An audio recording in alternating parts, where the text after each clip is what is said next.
Hey everybody, what's up and welcome back. If you're new here, I'm Liz. And today for our next Valentine's crime video, we're going to be discussing Louise Vermilya. She was born Louesa Woolf in July of 1868. And she is one of the originally known Black widows in the United States. So she would marry her first husband when she was just 16 years old. She married 24-year-old Fred Brinkamp. I'll put the spelling on the screen for you guys. And this would take place on the 2nd of April in 1885. So they then would move to Harrington Village, that was within Lake County, and that's in northern Illinois. Her and her husband would live peacefully on their farm until death would just envelop this family. You see, her husband would die in 1893 due to a heart attack. I'm using quotations because that's what it was ruled as. So she would receive her husband's life insurance policy. That was for about $5,000. There was no suspicion that surrounded his death at the time because they just thought it was natural causes. But tragedy would not be far away from this family for very long. Oh no. It would strike the family not once but two more times following the death of her husband. You see, 2 of her 6 children would also die shortly after their father. These were Cora, who was 8 at the time of her death, and Florence, who was just 3.5. And it's following these deaths, Louise felt it was just too much, and she moved to Chicago. Fresh start, with her and her 4 other children. And it is said that in 1906, following her move, this is when death would then claim the life of her stepdaughter, who her name is Lillian Brinkamp. On Lillian's death certificate, it did list her death as acute nephritis, and that would be a common death, but it's following this death when the public thought that the family was just straight up cursed because husband died, 2 kids died. You move to Chicago, bam, stepdaughter dies, like crazy. And it's shortly after her death, after Lillian's death, that Louise would go on to marry a man named Charles Vermilya. Hence why her last name is Vermilya. Charles was about 59 at the time of the marriage, and their marriage would approximately last about 3 years, because it's about 3 years in when he would die due to a sudden illness. And Louise would receive about $1,000 and also the home in Crystal Lake, that's northwest of Chicago. So his stepson, Harry, would also die. And his death came after he was fighting Louise for that same estate in Crystal Lake. There was no suspicion in these deaths at that time. It was just labeled a coincidence. That was until a few other things started happening. So in 1910, she would again receive a payout, but this was after the death of her 23-year-old son, Frank Brinkamp. So her son from her first marriage. Frank coincidentally left his estate to his mother. That was about $1,200 and just left it to her. Strange, because this amount was the same amount that he had received during his recent divorce proceedings. It also was said that right before he died, he told his new fiance, so he was just divorced, he's with his fiance, Elizabeth Nolan, that he was going to go out the same way his dad did. And it's after Frank died, Louisa started using different ways of making sure that others around her would also fall ill. So this started with her acquaintance, Jason Rupert. So he was a railroad fireman, and on the 15th of January of 1910, after he ate dinner with Louisa, he became extremely sick and he would die 2 days after this. This would be the first of many deaths that surrounded Louisa's boarders that lived in her house. So a boarder, if you don't know what it is basically somebody rents a room or rents a bed and they pay you for it.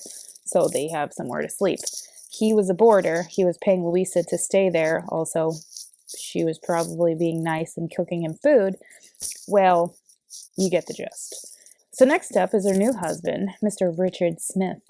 They married in February of 1910. Just 1 month later, on March 11th of 1910, Richard would die, very similarly to that of Jason Rupert. What's kind of odd about this is that Richard was actually still married to his ex-wife. So his marriage to Louisa actually would be null and void. And his estranged wife believed that Richard was probably murdered due to Louisa either being jealous or afraid that he would desert her, or because of his money. Interesting, right? But Louisa would make one ultimate fateful mistake. This was after her meal with a man named Arthur Bissonnet. He had dinner with Louisa in October of 1911. His father also joined this meal as well. And it's after they eat this meal, they had extreme abdominal pain. So when Arthur's father was questioned in regards to dinner, he said that he saw Louisa sprinkle white pepper on their meals. Sprinkling white pepper onto some food, that's a little strange. So I'm not sure if it's both Bissonnet men that died, but upon the autopsy of one of them, it was determined that he died due to arsenic poisoning. Louisa was taken into custody after the reveal of the arsenic poisoning as well. So now, at first, her string of crimes had a motive of monetary gain, but the last few of her victims, it's entirely strange due to not having any monetary gain from them. It's also widely speculated that Louise was actually ingesting her white pepper at the same time, so she could play the victim card. And this started during her house arrest on October 28th. So she was trying to play the victim, and basically what happened is she poisoned herself. And she would end up going to the hospital on November 4th, and it said that she was nearing death on November 9th. But she would be discharged on November 24th of 1911. This is also after they figured out that she had valvular heart problems, and she also was now in a paralysis type state that was indeed permanent. And this was deemed on December 9th. Basically, what would happen is that one by one, the bodies of these victims would be exhumed and they would be looked at to see if there's a trace of arsenic. And after the examination of Richard Smith's liver, her dead husband, she was taken into full-blown custody and detained. She also would attempt suicide while she was in the county jail. Now, her trial would begin on March 21st of 1912, and it would only last a total of 16 days. This would result in a hung jury, so there was no resolve. She was technically still in custody at this time, and kind of the whole timeline is a little weird, but so although what's interesting is, like I mentioned, she would remain in custody.